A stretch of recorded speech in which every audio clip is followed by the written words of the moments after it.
Hi hello నమస్తే. నా పేరు స్వాతి. వెల్కమ్ టు చిట్టమ్మ వంట. ఈరోజు మనం చేసేది నాటు కోడి కూర. ముందుగా ఆయిల్ పెట్టుకోవాలి. ఆయిల్ హీట్ ఎక్కిన తర్వాత ఒక పచ్చిమిరపకాయ వేసి కొంచెం వేయించుకోవాలి.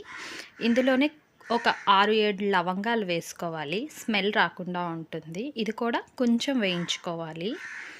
తర్వాత ఆనియన్స్ వేసుకొని బాగా వేపాలి. వీడియోలో చూస్తున్నారు కదా, అది నురగ వస్తుంది అంటే మాది కొంచెం నువ్వుల నూనె, కొంచెం నురగ అనేది వస్తుంది. ఇందులో కొంచెం కొత్తిమీర వేసుకొని బాగా వేపుకోవాలి. అల్లం వెల్లుల్లి పేస్ట్ కూడా వేసి వేయించుకోవాలి.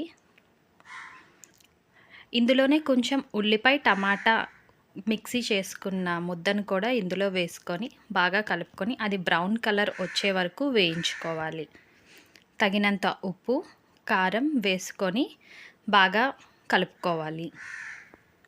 వీడియోలో చూస్తున్నారు కదా, ఇది కారం కానీ వేగకపోతే స్మెల్ అనేది వస్తుంది. ఇది మాత్రం బ్రౌన్ కలర్లో వేయించుకోవాలి. ఇది బాగా వేగిన తర్వాత మన నాటు కోడి ఉంటుంది కదా, అది వేసుకొని బాగా వేయించి బాగా కలుపుకోవాలి. ఇది మూత పెట్టుకొని ఇందులో వాటర్ మొత్తం బయటకు వచ్చే వరకు కూడా వాటర్ పోయకుండా వేయించుకోవాలి.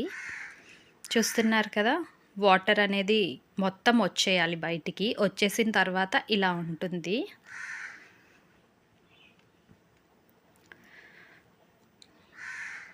మధ్య మధ్యలో కలుపుకుంటూ మూత పెట్టుకొని చూసుకోవాలి మాడకుండాను. ఆయిల్ బయటికి తేలింది కదా, తేలిన తర్వాత ఇందులో మనం ముక్క ములిగేంత వరకు వాటర్ పోసుకొని ఒక 4-5 విజిల్స్కి పెట్టుకోవాలి. అంటే మనకి అది గట్టిగా ఉందా మెత్తగా ఉందా చూసుకొని పెట్టుకోవాలి. ఒక 5 విజిల్స్ వరకు పెట్టుకున్నట్టయితే మనకి ముక్క మెత్తగా ఉడుకుతుంది.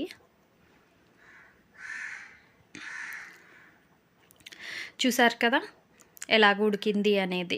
ఇది కొంచెం ఇంకా వాటరీగా ఉంది. కొంచెం సిమ్లో పెట్టుకొని కొంచెం దగ్గరికి అయ్యే గ్రేవీ వచ్చే వరకు కూడా వేయించుకోవాలి. కలుపుకుంటూ ఉంటే ఇట్స్ టేస్టీ నాటుకోడి రెడీ. చూసారు కదా ఎంత టేస్ట్గా ఉంటుందంటే, చూడండి.